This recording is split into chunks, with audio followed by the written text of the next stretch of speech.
The issues affecting you. Revealed, explained, discussed. Now on WGAL 8 in Focus.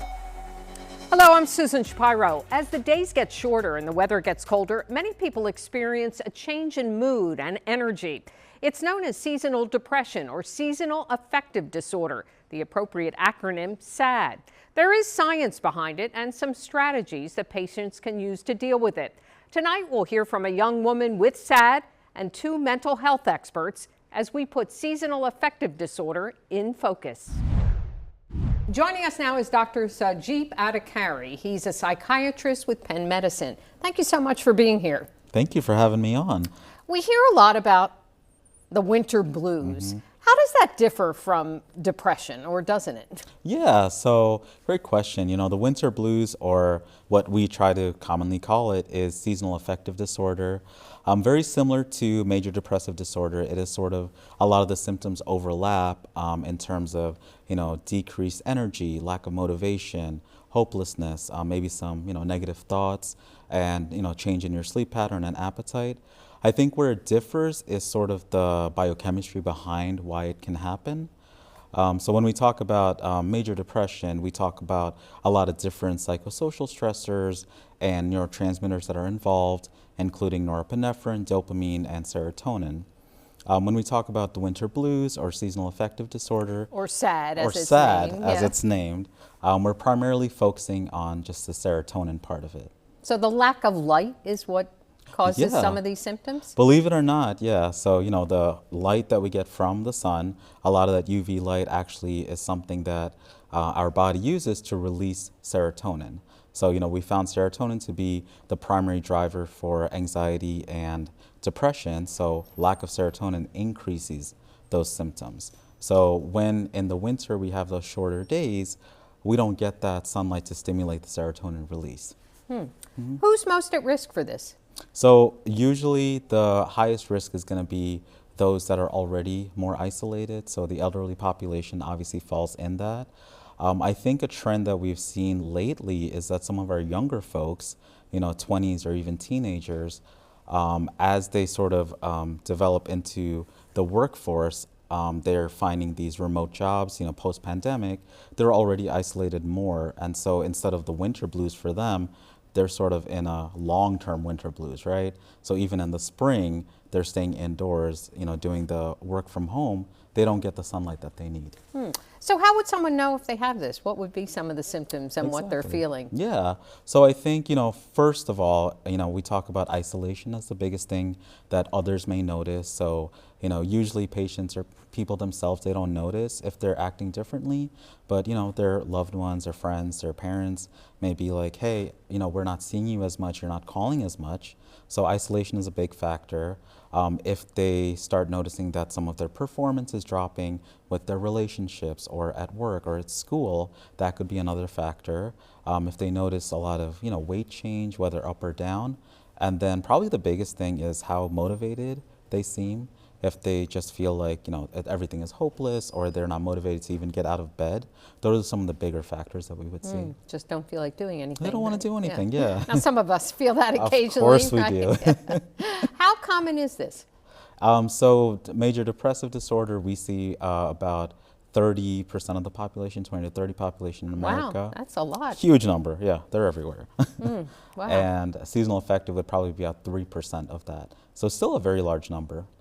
And I assume people might not know they are depressed or have SAD. Right. They would not know, yeah. Especially the younger folks, you know, we see a lot of irritability sometimes rather than the typical looking sad or depressed. And somebody around them might not know exactly what it is. Right, right. You know, if someone is irritable, you're not going to think that they're just upset about, you know, sad about something.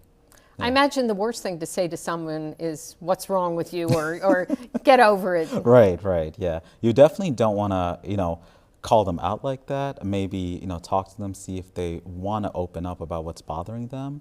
Definitely nothing like just get over it, you know, sort of old school parenting thinking. That's not something we want to say to people. We really want to try to engage with them. If they don't want to talk to us, find someone they do want to talk to, right? You know, especially as parents, you know, our kids usually don't want to talk to us about those really Right. personal topics. But yeah, if they have a friend that they can open up with, that would be great. Obviously, professional help would be one of the better ways to get there, but they may not be ready for that yet. All right, well, let's talk more about that when we continue about getting help and what kind of treatments are available. This is WGAL 8 in Focus. Coverage you can count on. We continue our conversation with Dr. Adhikari of Penn Medicine about depression and what we know as the blues and seasonal affective disorder, or SAD. Again, I mentioned how do you approach someone. What is the best way to approach somebody else if you notice some of these symptoms? Yeah, so I think if you were to notice, someone that you care about and they seem a little different to you, maybe ask them if everything is okay. I think that one specific question can go a long way. We all have examples of people that we've been with that they just seem different than they normally act. That everything is okay is not a jarring, it's not a judgmental statement, and maybe no one's asked them yet. So that might be a great way to start a conversation. From there, maybe ask, is something going on in your life? Maybe bring up, how's everything with your girlfriend, boyfriend, your friends, work, all that stuff. And probably out of all of those, they will probably bring up a topic or two that is bothering them at the time. What's the risk of not seeking treatment? So, the ultimate big risk is, we try not to talk about it if we don't have to, but suicide is an ever-present danger. It continues to rise in the younger population. We already know about the older population. That's been going on for some time. But even without that, they can continue to isolate further and really not be a functional member of society in terms of where they could be with work or family or raising, their kids or friendships, any of that. Is it okay to ask someone, have you thought about suicide or harming yourself? I think it's a question to get to. Probably not the first couple of questions you want to think about. But yeah, if it really looks like they're at a point where they can't stop talking about how hopeless everything is, yeah, definitely bring up the S word. So what are some of the good treatments for not only, the seasonal blues, but depression itself? Yeah, so, terms of, things that we can do just every day, obviously making sure you get plenty of exercise, making sure you get that sunlight, making sure your diet is healthy, making sure you try to maintain relationships. We're, human beings, we are social creatures. We crave contact with others and, trying to maintain all of that as much as possible. Things that professionally that can be provided, specifically for seasonal affective disorder, we found that what we call light boxes to be very effective. So a light box is essentially harnessing like the power of the sun, how much that would provide into a box that you just have at home.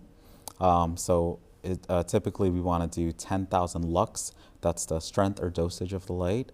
And you want to do that as soon as you wake up for about 20 to 30 minutes. And that's something you can buy on your own? That's something you can buy on your own. As far as we know, insurance isn't great about covering it.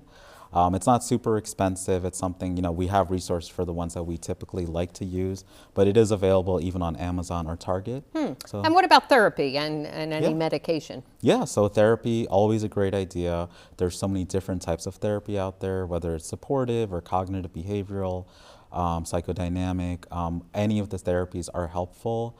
And we have tons of resources nowadays. If you're not able to get to an office because you don't drive or something, there's tons of virtual options as well. And then in terms of medication, antidepressants are still the mainstay. There's a lot of different classes of medications of antidepressants that we use. Some are better tolerated than others, but definitely talk to your primary care physician. If you don't have a psychiatrist and if you would like to be referred to one, ask him about that. They can work with you to find a medication that works best for you. There's also options in order to find out what your body would already prefer. It's something called a gene testing, where we sort of swab the inside of your mouth and we run that to see what medications would be better suited for you. Oh, interesting. Yeah. So how would you start on that path?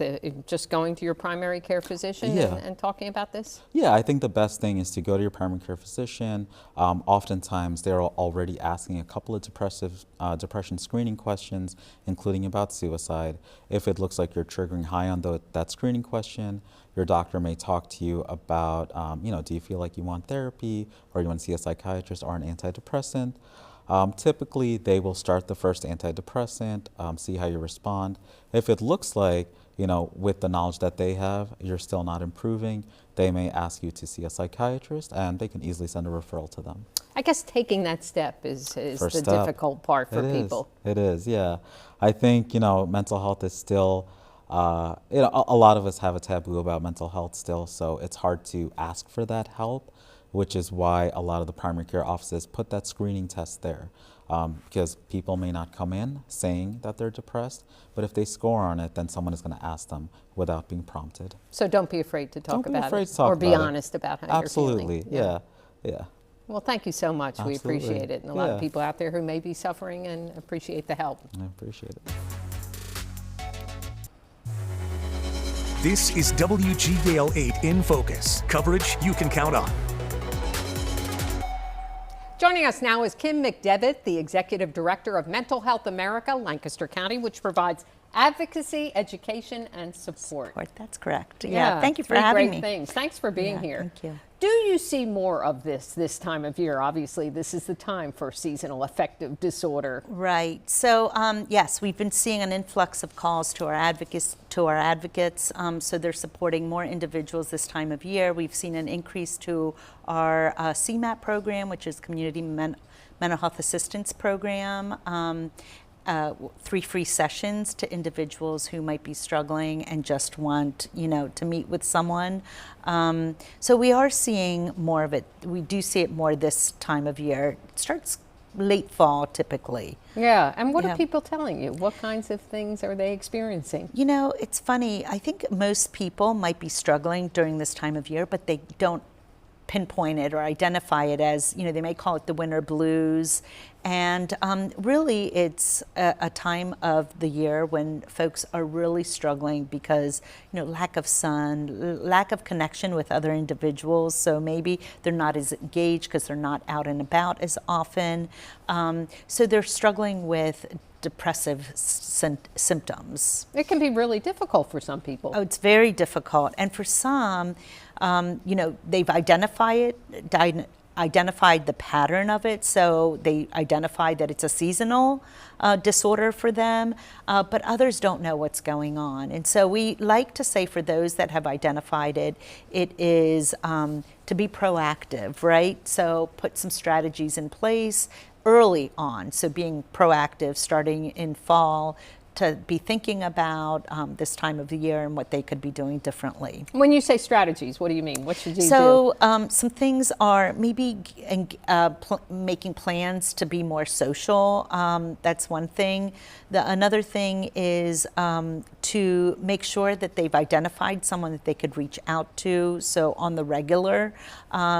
Because once you're in that depressive state, you're not as motivated. So planning in advance, making sure that you have the resources available to you. So maybe even starting a support group early, and we have those at MHA, at Mental Health America, but starting them early so that you can start developing relationships with people with similar experiences to you. Yeah. What does a support group do for someone, do you think? So support groups, it's a great platform for folks to go, and because there are support groups are peer-led, so it's people with similar experience, lived experience as we call it, who are there, and you can engage with them, just having someone to talk to, someone to listen, and someone to be connected to. I think that connectedness is real, a real issue for today. I know we hear misery loves company, but Yeah. there is something in that someone else who is dealing with the same problem as you is someone you can connect Right, with. so you feel more normalized when you start talking about it. The other thing is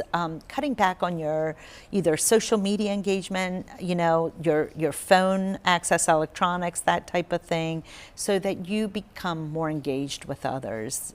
What about nutrition, exercise, yeah. getting outside if you can? Yeah, so you know, it's easy to say go for a run or a walk, but someone who might be struggling a lot with depression, deep depression, might not be motivated to do that. But for others who are just experiencing some sadness, you know, those are great strategies. Is going out for a walk, you know, going for a jog, you know, if you can.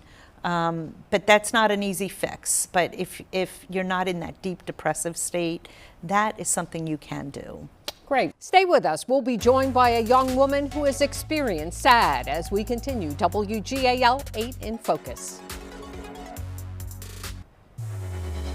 This is WGAL 8 in Focus, coverage you can count on. Amanda Grace Creer is now joining our conversation. She has seasonal affective disorder. Thanks so much for joining us and being willing to share your story. When did you first notice the symptoms of this?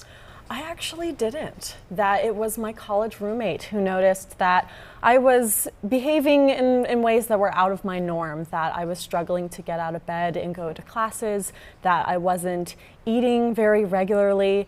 And she sat down and she said, "Hey, I've noticed these things about you and I'm worried, are you okay?" And that's when I began to realize that maybe she's right. Maybe something's, you know, not firing on all cylinders here. And so I was able to then connect with a clinician and then get a diagnosis. How did you react when she told you that? I was sad, which is funny because it's pronounced sad, Right. but that I didn't realize it in myself and that it worried her that I was behaving in a way that was outside of my norm.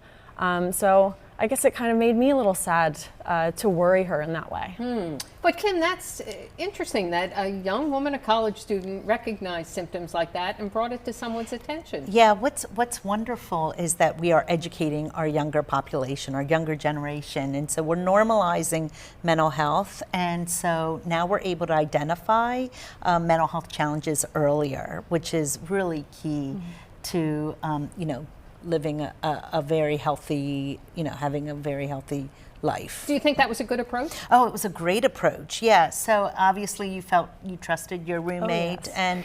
and so really, and that's what we ask the public to do. We do these trainings to inform people on what to look for, not only in themselves but in others. So it is, sometimes you can't see, as Amanda shared, she couldn't identify the struggles that she was, or maybe you couldn't pinpoint exactly what was happening, but being able to identify it in others is so important, and being able to have that conversation with them is key. So And speaking you up. mentioned that you found a clinician that could help Yeah. you. What was that like for you?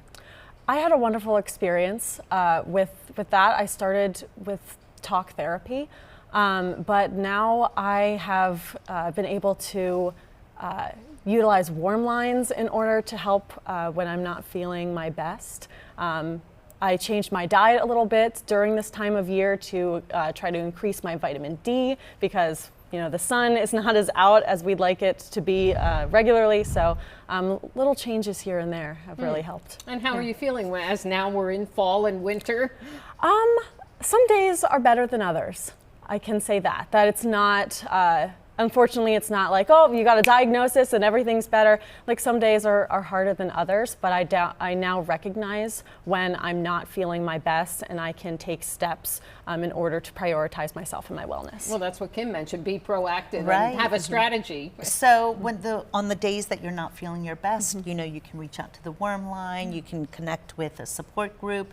So I think those strategies are really important. Those resources are really important for people to seek out. What is the Warm Line? The Warm Line is it's a peer-led, and it's an opportunity or a resource where folks can call in and just talk to a peer. Talk to someone if they're struggling, and you can have as much time as you want with that individual. And sometimes that's all you need when you're struggling. It could be just in the moment, but it feels so overwhelming, right? So now if you have, you know, pervasive depression or sadness and you can't seem to overcome it, it's every day and it just keeps becoming more severe, then you should seek out more than just a worm line. Right, you need a professional. Yeah, right, you Yeah. need a professional. And you have now become a MHA volunteer. Yeah. Oh, Was that because yes. of your own experience? Yeah, I'm also a suicide loss survivor, which means somebody that I loved died by suicide. And reaching out to advocacy organizations really helped me not only navigate that loss, but also my experiences with my own mental health journey. So that's why I got involved with MHA, because I want to be really involved in the community and help others who are also in need as well. I'm so sorry for that loss. Thank you. Kim, does suicide increase during this time of year? So suicide, we see increases of suicide in February. Typically February and March is when it peaks. We see actually a decrease in suicide over the holidays, believe it or not. Is that because people are with family? They're and with friends? family, so that's why that connectedness that I keep talking about is so important. Being able to identify someone, like your roommate, she was a safe person that you could talk to. Having someone that you could call, talk to, they're essentially your advocate. So they're kind of your ears, your eyes, and your voice and all of this. So I imagine you're very grateful to that roommate. Oh, yes, we are very close still. Gia, she's probably watching, but she definitely saved my life on more accounts than one. Oh, Yeah. that gets to my heart. Yeah, that's wonderful. So, and I appreciate Amanda Grace volunteering for MHA. I think volunteerism is another opportunity for folks to connect and feel like they're, purposefully, supporting others. Sometimes it helps to help others. It does. Right? Yeah. It does. Thank you both for being here. We really appreciate Thank you you, Susan. sharing your stories. Thank you.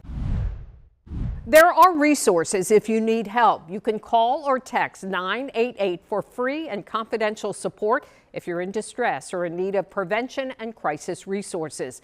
Pennsylvania also has a support and referral helpline. The number is 1-855-284-2494. And the number for the crisis text line, you text PA to 741-741. Thank you for joining us for WGAL 8 in Focus. For all of us at WGAL, I'm Susan Shapiro. And remember, join us again next Saturday night at 7 o'clock for WGAL 8 in Focus, right after NBC Nightly News. And you can watch each episode of In Focus, plus WGAL's latest newscasts, original programming, and more. Just download the Very Local app and stream for free on Roku and Amazon Fire TV.